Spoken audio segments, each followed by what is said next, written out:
The study by the World Health Organization and Imperial College London analysed height and weight measurements of 130 million people to determine their body mass index, or BMI. The results were stark. In just 4 decades, since 1975, there has been a tenfold increase in childhood and adolescent obesity. It is a global problem, but the most dramatic changes have occurred in middle-income countries in East Asia, the Middle East and North Africa and Latin America. Lead author Professor Majid Edzati.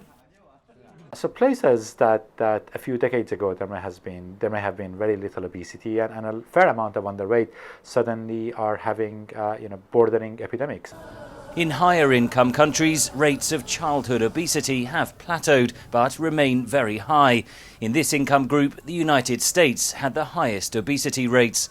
Researchers say the global epidemic is a result of food marketing and policy making across the globe. Rather than sort of being any individual's choice, it's how the environments that people choose their foods, healthy foods being priced out of reach and especially out of the reach of poor, and unhealthy foods being marketed aggressively together with perhaps not having the safe playing area for children that are leading to weight gain. Obesity is an underlying cause of many diseases later in life, including heart disease, stroke, diabetes and some cancers. But it also has a big impact in childhood. So it's associated with the stigma, so psychosocial consequences for the children. There is some evidence that it actually affects educational outcome of the children.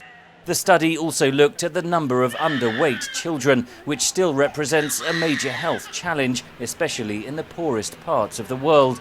India had the highest prevalence of moderately and severely underweight young people.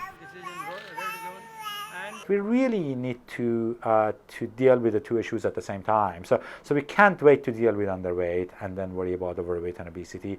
The transition happens really fast and they are all different forms of malnutrition.